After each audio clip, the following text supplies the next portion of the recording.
আজকের টিপসগুলো ফলো করলে আপনার রান্নাঘরের সকল জিনিসপত্র থাকবে পরিষ্কার পরিচ্ছন্ন এবং অ্যারেঞ্জড। সেই সাথে রান্নাঘরের প্রত্যেকটা কঠিন পরিষ্কারের কাজ হয়ে যাবে অনেক বেশি সহজ। হ্যালো এভরিওয়ান, আসসালামু আলাইকুম। সবাই কেমন আছেন? স্বাগত জানাচ্ছি মুক্তাজ ডেইলি ব্লগ চ্যানেলটিতে। সবাই কেমন আছেন? আলহামদুলিল্লাহ, আমি ভালো আছি। রান্নাঘরের প্রত্যেকটা পরিষ্কারের কাজকর্ম অনেক কঠিন বলে মনে হয়, কিন্তু সত্যি বলতে কি, এগুলো যদি আমরা অ্যারেঞ্জ করে করতে পারি তাহলে অবশ্যই সেটা কঠিন না। আমি এখন একটা ফেলে দেওয়া বক্স নিয়ে নিয়েছি। এই বক্সটা ফেলে দেওয়া হতো না যদি নাকি এটা ঢাকনাটা ভেঙে যেত, কিন্তু আমি সেটা ঢাকনা ভেঙে গেলেও আমি এটা ফেলে দিব না। এটা আমি কি কাজে ইউজ করছি দেখতে থাকুন। প্রথমত ভিডিওটিতে লাইক দিয়ে আপনারা পুরো ভিডিওটি দেখতে পারেন, সেই সাথে ভিডিওটি ফ্রেন্ডস ফলোয়ারদের সাথে শেয়ার করতে পারেন, যাতে করে আমার এই প্রয়োজনীয় টিপসগুলো সকলের কাজে লাগে। এই যে রান্নাঘরের যে বোতলগুলো দেখতে পাচ্ছেন, এগুলো পানি খাওয়ার বোতল। এগুলো দেখা যায় যে এখানে সেখানে ছড়িয়ে ছিটিয়ে থাকে, যাতে করে রান্নাঘরটা পরিষ্কার পরিচ্ছন্ন থাকে এবং বেডরুম, ড্রয়িং রুম এখানে ছড়িয়ে ছিটিয়ে না থাকে। সেই জন্য আমি এই বক্সটিতে করে এভাবে বোতলগুলো অ্যারেঞ্জ করে রেখেছি। তাহলে বলেন তো বন্ধুরা, কেমন হয়েছে আমার এই টিপসটি? এই মূল্যবান টিপসগুলো আপনার রান্নাঘরের পরিবেশটা করে দিবে অনেক বেশি সহজ। এই তো দেখতেই পাচ্ছেন, এভাবে যদি আমি বোতল নিয়ে পানি খাই তাহলে ঠিক এই জায়গাটাতেই যদি রেখে দিই তাহলেই হয়ে যাবে অনেক সুন্দর এবং পরিপাটি একটি রান্নাঘর আপনার। আশা করি এই টিপসটি আপনাদের কাছে অনেক বেশি ভালো লেগেছে। এবার চলে যাব অন্য একটি টিপসটি, যেটা নাকি আমার রান্নাঘরটা রেখে দিবে আরও অনেক বেশি পরিষ্কার। বড়ইয়ের সিজনে আমরা বড়ই অনেক বেশি পেয়ে থাকি, অ্যাভেলেবেল পাওয়া যায়। সে কারণে বড়ই দেখা যায় খাওয়াই হয়, কিন্তু বিচিগুলো ফেলে দেওয়া হয়। তো আমি এই বড়ইয়ের বিচিটা ফেলে না দিয়ে সেটা কি মূল্যবান কাজে লাগাবো সেটা দেখতে থাকুন। যদি ভিডিওটি স্কিপ করেন তাহলে কোনোভাবেই বুঝতে পারবেন না এটার উপকারিতা। বড়ইয়ের বিচি যে কত উপকার আমাদের জন্য, সেটা যদি এই ভিডিওটি না দেখেন তাহলে কোনোভাবেই বুঝতে পারবেন না। রান্নাঘরে যে তেলাপোকা কিংবা পিঁপড়া থাকে, সেই পিঁপড়া তেলাপোকা থেকে রক্ষার জন্য আমি সেটাকে কিভাবে প্রসেস করি দেখতে থাকুন। বড়ইয়ের বিচিগুলো নিয়ে নিয়েছি, সেই সাথে নিয়ে নিয়েছি আমি 1 চামচ পরিমাণ আটা। আপনারা পারলে, যে যদি বাসায় থাকে তাহলে ময়দাও নিতে পারেন। আমার বাসায় আটা ছিল, আর চিনি দিয়ে দিলাম 1 চামচ। 1 চামচ বলতে এটা 4 চামচের হাফ চামচ দিলেই হয়ে যাবে। এগুলো মিক্স করে একসাথে একটু পানি দিয়ে আমি এটাকে একটা গোলা বানিয়ে নিব। দেখা যায় একটা ডো তৈরি করে নেব। এই ডোটা তৈরি করার মাধ্যমেই এই কার্যক্রমটা শুরু হয়ে যাবে। এই যে গোল গোল করে ডোটা তৈরি করে নিচ্ছি, সেই ডোটাই বড়ির বিচির চারপাশে দিয়ে দিব। দেখেন আমি কিভাবে দিচ্ছি, ঠিক এইভাবে মুড়ে মুড়ে বিচিটা মাঝখানে এবং ওপর দিকটায় আটা এবং চিনি মিক্স থাকবে। এই গোলাগুলো বানিয়ে বানিয়ে আমি সেটা কিভাবে ইউজ করব সেটাও দেখাবো এই ভিডিওটিতে। আমার এই মূল্যবান কিচেন টিপস সংক্রান্ত ভিডিওগুলো আপনারা যদি সবসময় দেখতে চান তাহলে আপনারা আমার চ্যানেলটিকে অবশ্যই সাবস্ক্রাইব করে দিবেন এবং পাশে থাকা বেল বাটনটিতে অলে চেপে দিবেন, যাতে করে আপনারা সব সময় আমার ভিডিও যখন পাবলিশড হয় তখন যেন আপনাদের মোবাইলে অটোমেটিক চলে যায়। এখন ঠিক এই গোলাটাকেই আমি এমন একটা জায়গায় দিয়ে দিব, নিচে কাগজ দিয়ে, যেখানে পিঁপড়া তেলাপোকা থেকে থাকে। এবার যদি পিঁপড়া তেলাপোকা থাকে তাহলে সেটা একদমই দূর হয়ে যাবে। এবারে যে টিপসটি শেয়ার করব সেটা এতটাই মূল্যবান যে আপনার রান্নাঘরের কঠিন কাজকে অনেক বেশি সহজ করে দিবে। লেবু আমরা সবাই জানি যে সেটা ভাতের সাথে খাই, কিন্তু সেটা যে কত কার্যকারিতা সেটা আমি এখন আপনাদেরকে দেখাবো। আমরা রান্নাঘরে কাটাকাটির জন্য যে বটিটা ব্যবহার করে থাকি, সেই বটিটা অনেক সময় ময়লা হয়ে যায়, তাছাড়া এটার ধারটা অনেকটাই কমে যায়। সেটা লেবু দিয়ে কি করব দেখতে থাকুন, তাহলেই বুঝবেন। আমি লবণ দিয়ে দিচ্ছি বটিটাতে এবং ছড়িয়ে ছড়িয়ে দিয়ে দিচ্ছি সব জায়গায়। তারপর লেবুটা চিপে দিয়ে দিচ্ছি। এভাবে লেবু চিপে দিয়ে সেটাকে ছড়িয়ে ছড়িয়ে দিয়ে রাখবো প্রায় 5 থেকে 10 মিনিট। অপর পাশটা উল্টে নিয়েছি, সেটাতেও লবণ দিয়ে দিব এবং লেবু দিয়ে দিব। লেবুটা বেশি পরিমাণে দিব, দেখা যায় যে লেবু আমাদের বাসায় প্রায়ই থাকে, সেটাকে আমরা এই কাজে লাগাতে পারি। অনেক সময় বটি ময়লা হয়েছে সেটা আমরা খেয়ালই রাখি না। এই যে আমি একটা ট্যাবলেটের পাতা নিয়ে নিচ্ছি, ট্যাবলেটের পাতার যে উল্টো পাশটা সেটা দিয়ে ভালোভাবে ঘষে নিব। আমি এখন আপনাদের দেখানোর সুবিধার্থে সাথে সাথেই দেখাচ্ছি। দেখতেই পাচ্ছেন কত ময়লা উঠে গেছে এখান থেকে। তো আমি যদি আরও বেশিক্ষণ রেখে দিতাম তাহলে দেখা যায় আরও ময়লা উঠতো। এখন কতটা ধার্যে হয়েছে সেটা কাটলেই বুঝবেন। ঠিক এভাবেই আপনারা বটি পরিষ্কার করতে পারেন। পরবর্তী টিপসটি হলো আরও বেশি মূল্যবান রান্নাঘরটি পরিষ্কার এবং পরিপাটি রাখার জন্য। রান্নাঘরে এরকম খুন্তি কিংবা স্পেচুলা, তাছাড়া ডাল ঘুটনি, তাছাড়া কাঠি রেখে থাকে, তো সেই কাঠিগুলোকেও অনেক বেশি যত্ন করার খুবই প্রয়োজন। এগুলো আমি কিভাবে যত্ন করি এবং অ্যারেঞ্জ করে রাখি সেটাই আমি শেয়ার করব। আমি নারকেল তেল নিয়ে নিচ্ছি, আপনারা চাইলে সরিষার তেলও নিতে পারেন। নারকেল তেল এভাবে দিয়ে একটু ঘষে নেবেন, তাছাড়া ভালোভাবে সেই কাঠিটাতে মেখে মেখে রাখবেন। এভাবে মেখে রাখলে দেখা যায় সেই যে স্পেচুলা বা কাঠির জিনিসপত্র যে সেটা একদম চকচক করবে এবং দেখতেও ভালো লাগবে এবং সেটা ব্যবহার করতেও অনেকটাই ভালো লাগবে। সেজন্যই বলছি এই টিপসগুলো আপনারা চাইলে ফলো করতে পারেন।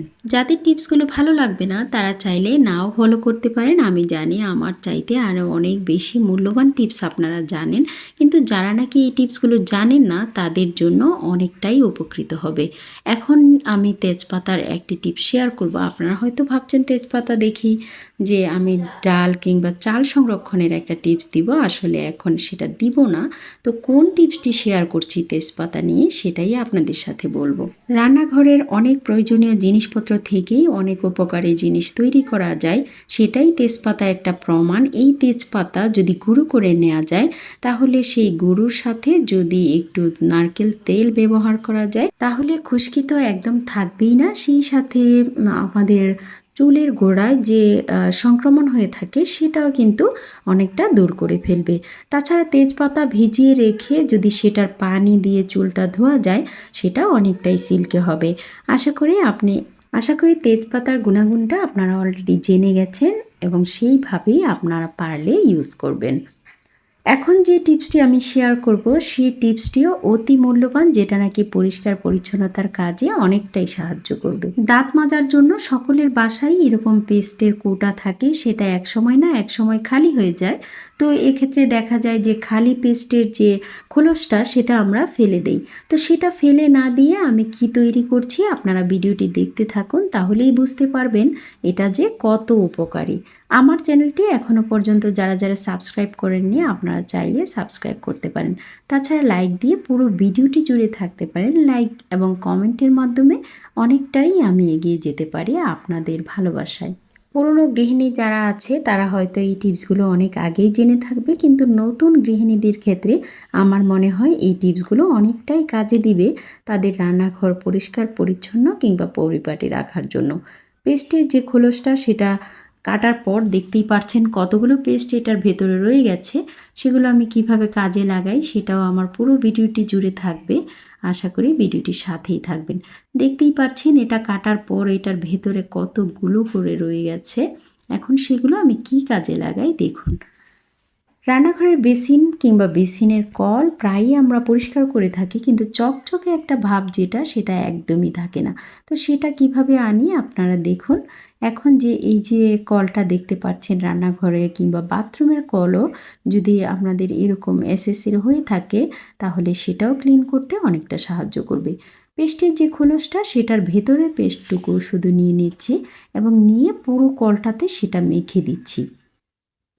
এভাবে মেখে প্রায় 10 থেকে 5 মিনিট কিংবা 10 মিনিট রাখলেই যথেষ্ট, এর বেশি রাখার মনে হয় প্রয়োজন নেই। আমি এরকমই রাখি। তো এইভাবে মেখে রেখে দিয়েছি। তো 5 মিনিট আমি রাখবো, যেহেতু ভিডিও করার জন্য আমার এত বেশি দেরি করা যাবে না, সেজন্য আমি 5 মিনিট পর ফিরে এসে সেটাকে পরিষ্কার করে নিচ্ছি। 5 মিনিট রেখে যদি এতটা পরিষ্কার হয় তাহলে বুঝতেই পারছেন যে সেটা যদি আপনি 10 মিনিট রাখেন তাহলে কতটা পরিষ্কার হবে। একদম ম্যাজিকের মতো কাজ করে এই টিপসটি। আশা করি আপনারা বুঝতে পেরেছেন সেটা কিভাবে ইউজ করবেন। দেখতেই পারছেন আপনাদেরকে একদম A to Z দেখিয়ে দিচ্ছি যে কতটা চকচক করছে।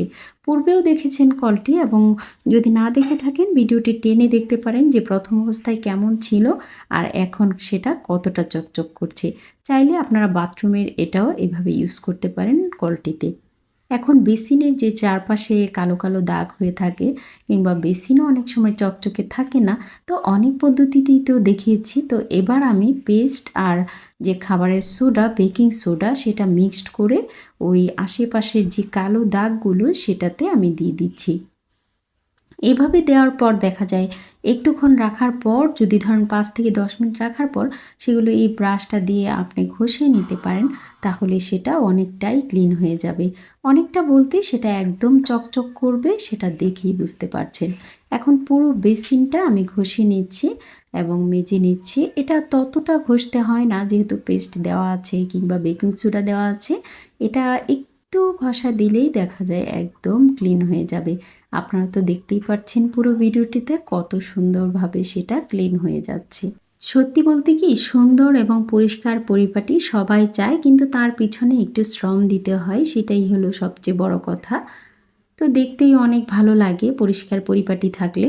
বাকি যে পেস্টের খোলসটা আছে সেটা কিন্তু আজকে আমি ইউজ করব না, অন্যদিন আমি ইউজ করব। তার জন্য একটা জিপার ব্লক ব্যাগে আমি সুন্দরভাবে সেটাকে রেখে দিয়েছি, যাতে করে পরবর্তীতে ইউজ করতে পারি। আপনারা তো জানেন কেচি অনেকভাবেই ব্যবহার করা যায়। তো এই কেচিটা আমি একটু আগেও ব্যবহার করেছি। অনেক শক্ত জিনিস কাটার পর দেখা যায় ধারটা একদমই চলে যায়। তো সেটা কিভাবে ধার করব, কেচি ধার করা কিন্তু একটা সহজ ব্যাপার না। তো সেটাকে সহজ করে দিচ্ছি এই টিপসটি দিয়ে। লবণ সবার বাসায় থাকে, লবণের কৌটার মধ্যে কেচি ঠিক এমন করে বারবার এটা উপর নিচ করলেই দেখা যায় কেচিটা একদম ধার হয়ে যায়। লবণও আমাদের অনেক উপকারী একটা আইটেম, যেটা কিচেনে সবসময়ই থাকে, সেটা এভাবেই কাজে লাগানো যায়।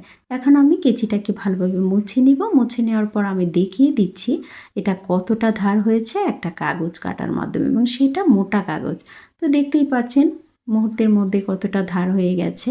আজকের টিপসগুলো কেমন লেগেছে অবশ্যই আপনারা জানাবেন। সেই সাথে সবার কাছ থেকে বিদায় নিয়ে নিচ্ছি। আসসালামু আলাইকুম।